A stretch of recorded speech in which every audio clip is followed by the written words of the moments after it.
Ao Rei eterno, o Deus único, imortal e invisível, sejam honra e glória para todos sempre. Amém. Uma vez mais nos encontramos, ficamos felizes e agradecidos a Deus por Ele nos conceder este dia, estes momentos. Agradecemos a todos vocês que estudam conosco a Bíblia, que compartilham esses estudos com outras pessoas, e também agradecemos a todos vocês que são inscritos no canal Hora Tranquila no YouTube, que clicam no dedinho de joinha e que nos escrevem dizendo de onde estão acompanhando os estudos. Mandamos aqui um alô especial para Marli Abreu Lima, de Alto Horizonte, em Goiás. Elisete Sonnenberg é de Gramado, no Rio Grande do Sul. Pede orações por todos os que estão passando por estes momentos de tragédia lá. Josias Rodrigues é de Guabiruba, Santa Catarina. Daniel Júnior é de Belo Horizonte, em Minas Gerais, também auxiliadora de Belo Horizonte.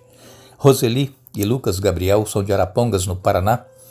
Arlene Gomes está parabenizando o sobrinho Lucas Souza, que está completando hoje 8 anos, e pede que oremos pelo Lucas Souza. Marlene Selvagem é de São Carlos, em São Paulo. Terezinha Santana, de Povoado Juá, lá em Cícero Dantas, na Bahia, parabenizando sua irmã Erundina, que também hoje completa mais um ano de vida. E todos os demais que nos escrevem, nós agradecemos e mandaremos sempre um alô para vocês. Iremos orar. Senhor nosso Deus, nosso Pai, mais uma vez aqui estamos e te agradecemos pela vida, por este dia e por estes momentos que temos para estudar a Tua Palavra. Que Teu Espírito Santo esteja presente com cada um de nós, nos dando entendimento, nos ajudando a aceitar a Tua Palavra e vivê-la na prática em nossa vida. Abençoa todos os que estudam conosco e que têm as suas lutas, seus problemas, suas necessidades, dê forças, dê vitórias, conceda as bênçãos conforme as necessidades de cada um, que não desanimem, que perseverem e que possam estar sempre com os pensamentos voltados para a vida eterna. Pedimos uma bênção especial para o Lucas Souza, que está completando hoje 8 anos, que ele possa ser educado no teu caminho e possa crescer para a honra e glória do teu santo nome. Também queremos pedir uma bênção especial para a Erundina, que está aniversariando hoje, e ainda pedimos por todos lá de Gramado, no Rio Grande do Sul, e por todos os demais municípios do Rio Grande do Sul que estão sofrendo a consequência das enchentes que ali aconteceu. Pai, tenha misericórdia, perdoe os nossos pecados em nome de Jesus. Amém. Aqui estamos para continuarmos o nosso estudo desta semana, falando sobre a esperança da volta de Jesus, que é o que nos motiva nesta caminhada, neste mundo de dor e de sofrimento. E começamos ontem a falar a respeito dos 2.300 dias de Daniel 8,14, que Guilherme Miller, um fazendeiro aqui dos Estados Unidos, ele, estudando a Bíblia, comparando verso com verso, ele foi chegando à conclusão de que a Bíblia ela se explica por si mesma. E então aqui nesta profecia de 2.300 anos ou 2.300 tardes e manhã, conforme diz Daniel, em Daniel capítulo 9, nos versos 25 e 26, diz assim: Agora ouça e entenda, passarão 7 semanas, mais 62 semanas, desde que for dada a ordem para reconstruir Jerusalém, até a chegada do governante, o ungido. Apesar dos tempos difíceis, Jerusalém será reconstruída com ruas fortes defesas. E também, verso 26, depois desse período de 62 semanas, de 7, o ungido será morto, e nada dele restará. Surgirá um governante cujos exércitos destruirão a cidade e o templo. O fim chegará com uma inundação, e a guerra e seus sofrimentos estão decretados desde esse tempo até o fim. Aqui, Guilherme Miller, procurando entender essa profecia, que é a profecia mais longa em questão de tempo que nós temos na Bíblia. Essa profecia de Daniel no capítulo 9, que fala das 2.300 tardes e manhãs. Agora, como é que ele poderia chegar à data em que iria iniciar esses 2.300 anos? Daniel, quando teve a visão, o anjo disse para ele que essa visão era para o tempo do fim, não era para ele, para Daniel entender, que ele selasse o livro e que no tempo do fim essa profecia seria entendida. E foi exatamente o que aconteceu. Guilherme Miller ele estudando a Bíblia, como nós já dissemos, ele tinha a Bíblia, um caderno, uma caneta, e ali ele fazia as suas anotações e comparando verso com verso, desde o Gênesis, a Bíblia toda. Ele levou muitos anos estudando a Bíblia, e estudar a Bíblia, sim, claro, leva muito tempo, mas nós temos a certeza que se nós fizermos assim também, nós vamos aprender muito. Muito do que às vezes nós sabemos apenas superficialmente, nós iremos conhecer detalhadamente tudo aquilo que a Bíblia quer nos dizer. E então, diz aqui em Daniel no capítulo 9, no verso 25, desde a saída para reconstruir Jerusalém até a chegada do governante, o ungido. Quer dizer, o ungido é Jesus quando foi batizado. Guilherme Miller, estudando a Bíblia e pesquisando, ele encontrou aqui em Esdras, no livro de Esdras, no capítulo 7, nos versos 7 a 13, ele encontrou aqui a ordem para a reconstrução do templo de Jerusalém. Esdras, capítulo 7, versos 7 até 13, diz assim: alguns dos israelitas e também alguns sacerdotes, levitas, cantores, guardas das portas e servidores do templo viajaram com ele para Jerusalém no 7º ano do reinado de Artaxerxes. Esdras chegou a Jerusalém em agosto desse mesmo ano, partiu da Babilônia em 8 de abril, o primeiro dia do ano novo, e chegou a Jerusalém em 4 de agosto, porque a bondosa mão do Senhor seu Deus estava sobre ele. Depois Esdras tinha decidido estudar a lei do Senhor, obedecer a ela e ensinar seus decretos e estatutos ao povo de Israel.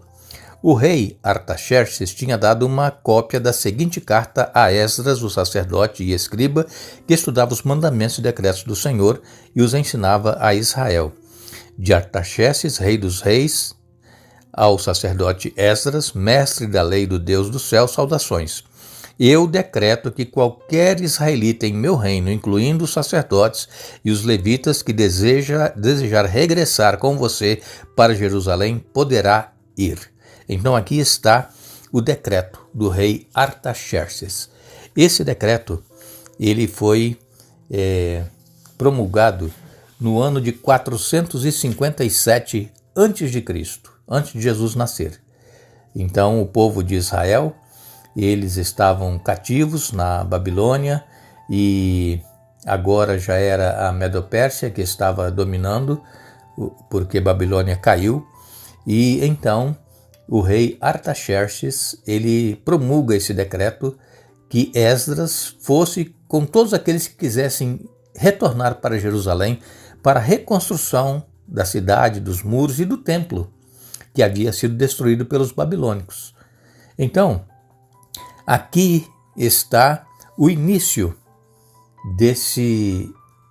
da contagem desses 2.300 anos que está em Daniel, no capítulo 8 e capítulo 9.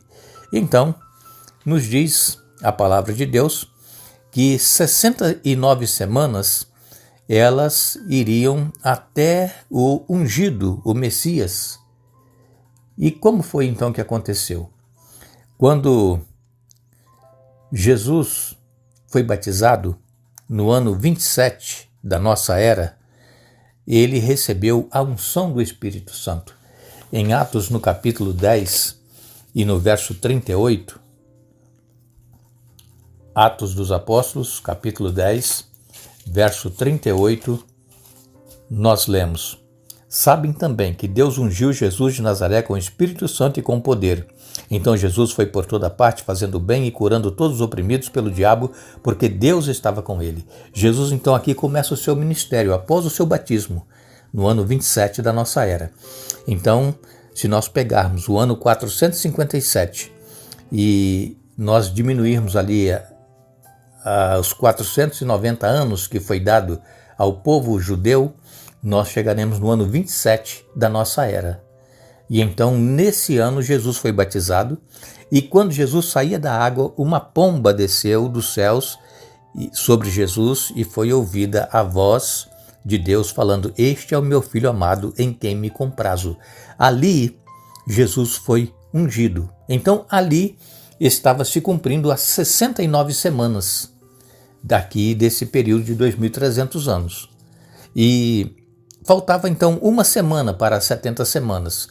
Diz-nos a palavra de Deus que no meio dessa última semana, da 70ª semana, o sacrifício seria tirado. Aqui em Daniel capítulo 9 e no verso 27 diz assim: o governante fará um tratado com muitos por um período de uma semana, mas depois da metade desse tempo, ele acabará com os sacrifícios e com as ofertas, e numa parte do templo ele colocará uma terrível profanação, até que o destino declarado para esse profanador seja finalmente derramado sobre ele.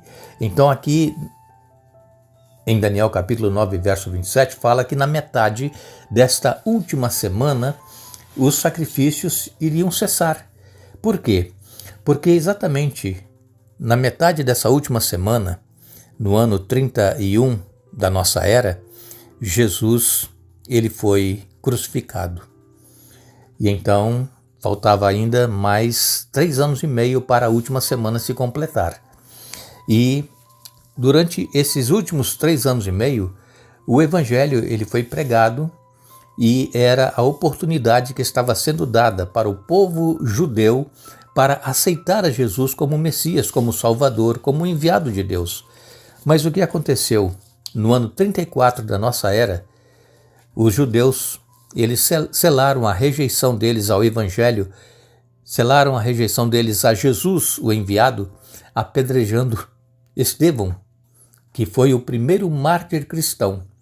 Estevão era um diácono, cheio da unção do poder de Deus, e ele então foi apedrejado, e ali, nesse ano 34 da nossa era, terminaram os 490 anos de graça que Deus estava dando ao povo de Israel.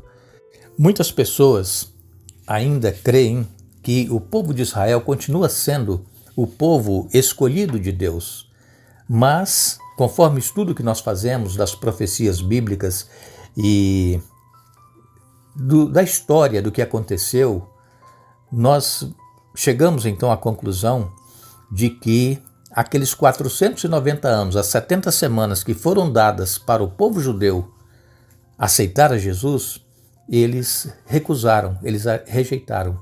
Vocês se lembram que quando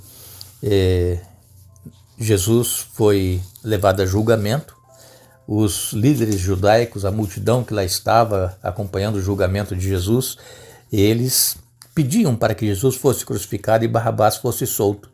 E eles diziam: nós não temos rei a não ser César, que o sangue dele caia sobre nós e nossos filhos. Vejam, e assim aconteceu.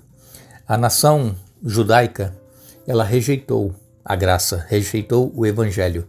Mas, como indivíduos, cada judeu pode ser salvo aceitando a Jesus como Senhor e Salvador.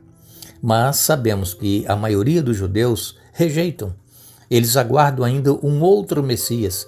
E pela profecia bíblica, pelos estudos feitos por Guilherme Miller e depois por outros estudiosos, nós vemos que as profecias elas se cumpriram exatamente assim como estava escrito a respeito do povo judeu que iria rejeitar a Jesus e também do ungido que aconteceria na metade daquela última semana das 70 e a rejeição no ano 34 da nossa era com o apedrejamento do Estevão. Agora, queremos dizer a vocês que não é fácil às vezes nós entendermos profecias e muito menos essa de 2.300 anos. Para isso nós precisamos estudar bastante, nós precisamos comparar a Bíblia verso com verso e a história, o que aconteceu, e tudo nós vamos vendo que foi se cumprindo conforme estava predito na profecia de Daniel.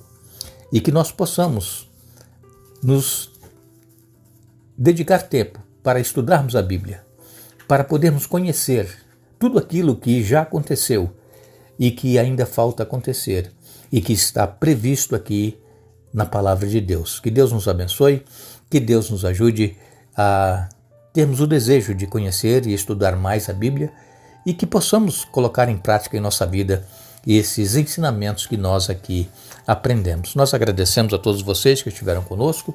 Iremos retornar amanhã para concluir o estudo desta semana, mas eu quero fazer uma pergunta e gostaria que você também respondesse no canal Hora Tranquila. Você sabia que todos os acontecimentos já estavam profetizados. Não nos esqueçamos. Crede no Senhor vosso Deus e estareis seguros. 2 Crônicas, capítulo 20, verso 20. Que Deus nos abençoe.